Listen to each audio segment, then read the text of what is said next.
এতিয়া আমি এই অৰ্কিড পাৰ্কত থকা অৰ্কিড ফটো গেলাৰী আৰু ৰাইচ মিউজিয়াম চাবলৈ আহিছোঁ। তেনেহ'লে আহকচোন আমি একেলগে চাওঁ ইয়াত আমি কি কি দেখা পাওঁ। নমস্কাৰ জনাইছোঁ আপোনালোক সকলোকে। আমাৰ যিটো অৰ্কিডৰ সংগ্ৰহালয় অৰ্কিড ফটো গেলেৰী, ইয়াত আমি প্ৰায় আমাৰ উদ্যানত 2000 প্ৰজাতিৰ অৰ্কিড সংৰক্ষণ কৰা হৈছে। বৰ্তমান আমাৰ সম্পূৰ্ণ অৰ্কিডখিনি উত্তৰ পূৰ্বাঞ্চলৰ বিভিন্ন জংঘলৰ পৰা উঠোৱা অৰ্কিড হয়। এই অৰ্কিডসমূহৰ ভিতৰত প্ৰায় 30খন ফটো আমাৰ ইয়াত আছে। কিন্তু যিহেতু ৰুমটো গোটেই সৰু, গোটেইখিনি আমি লগোৱা নাই। অৰ্কিড বুলি ক'লে আমি কপৌ ফুল জাতীয় যিবিলাক প্ৰজাতি অৰ্কিডৰ তাক বুজি পাওঁ। অৰ্কিড শব্দটো সাধাৰণতে গ্ৰীক ভাষাৰ শব্দ আৰু গোটেই কপৌ ফুলৰ প্ৰজাতিসমূহক একেলগে অৰ্কিড বুলি কোৱা হয়। এই আমাৰ ইয়াত প্ৰায় 2000 প্ৰজাতি আছে। আৰু অৰ্কিডসমূহ আচলতে বিভিন্ন জীৱ জন্তু বা চৰাই চিৰিকটিৰ লগত প্ৰায় একেই হয়, কিয়নো যেতিয়া অৰ্কিডবিলাকে পলিনেশ্যন কৰে, বংশ বৃদ্ধি কৰে, তেতিয়া পোক পৰুৱা বা পাৰ্টিকুলাৰ যিবিলাক ইনচেক্ট এইবোৰ আকৰ্ষণ কৰে আৰু আকৰ্ষণৰ বাবে এটা এটা ষ্টেপ লয়। সেইকাৰণে অৰ্কিডবোৰ জীৱ জন্তু বা চৰাই চিৰিকটিৰ লগত মিল থাকে। তাৎপৰ্যপূৰ্ণ কথাটো হ'ল যে অৰ্কিডৰ কিছুমান বৈশিষ্ট্য আছে, যেনে ধৰক আপোনাৰ অৰ্কিডবিলাক কালাৰফুল হয়, অৰ্কিডবিলাকৰ শিৰা সমান্তৰালভাৱে শিৰাবিলাক হয়, ছটা পাহি থাকে। অৰ্কিডবিলাক এটা মডিফাই থাকে, 5টা পাহি থাকে, এটা মডিফাই হয় 6টা হয়, 6টা পাহি থাকে।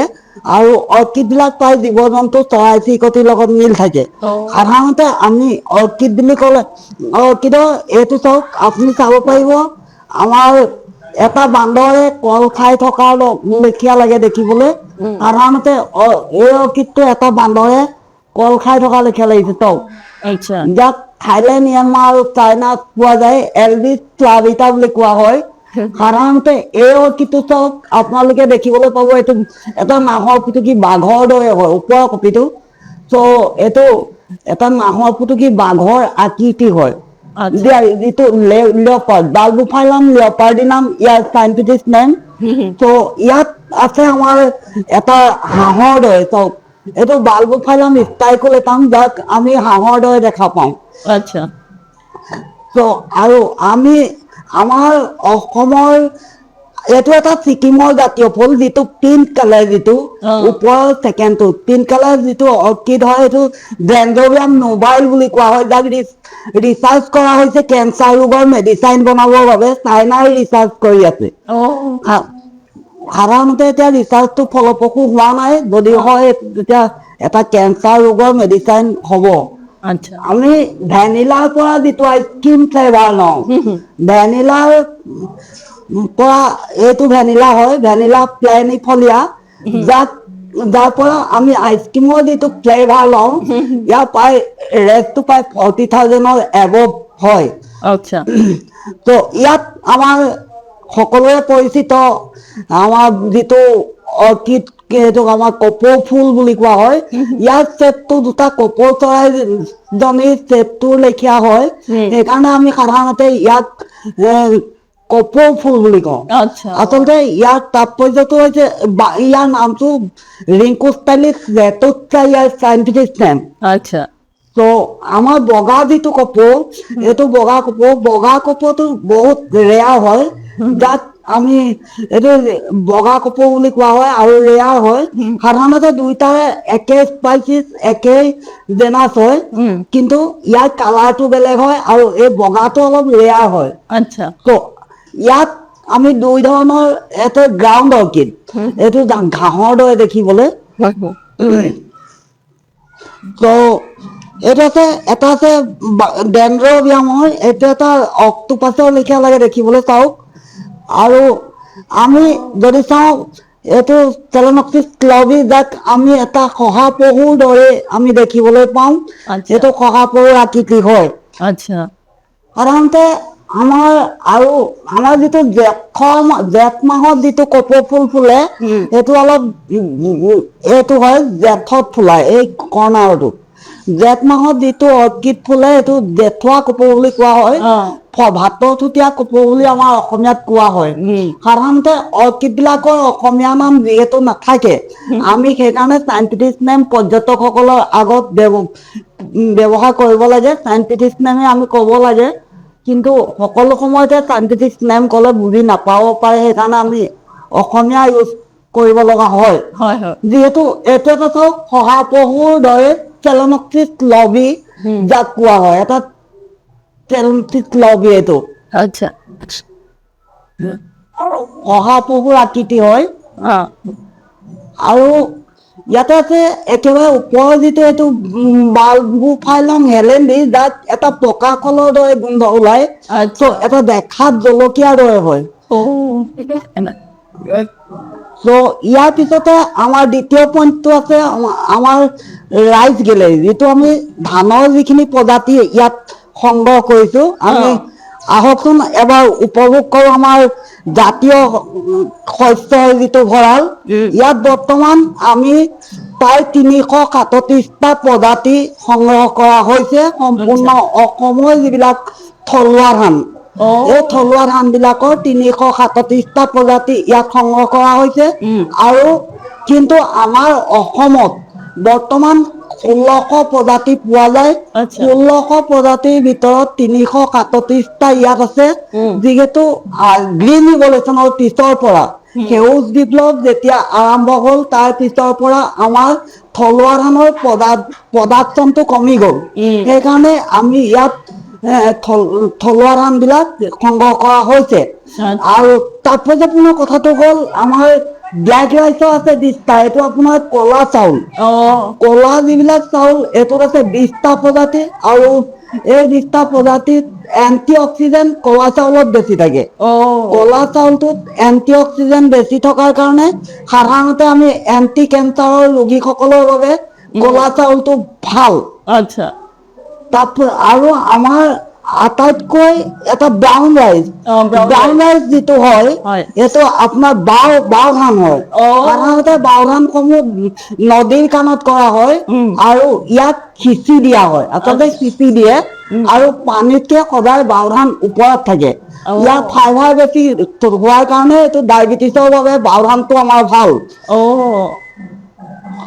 আমাৰ অসমৰ জহা চাউল, ইয়াৰ পিছতে আপোনালোকে চাবলৈ পাব আমাৰ ইয়াত সংগ্ৰহ কৰা জহা চাউলৰ প্ৰজাতিসমূহ। আহকচোন আমি উপভোগ কৰো। এয়া জহা চাউল, এয়া আপোনাৰ এইটো তুলসী জহা।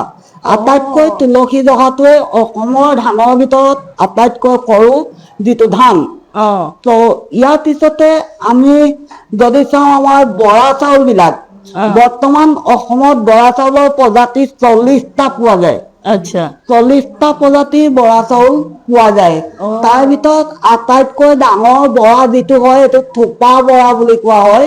ই ব্ৰাঞ্চেছ ৰাইচ, আৰু ইয়াৰ ঠোঁটটো থোকা থোপকে লাগে।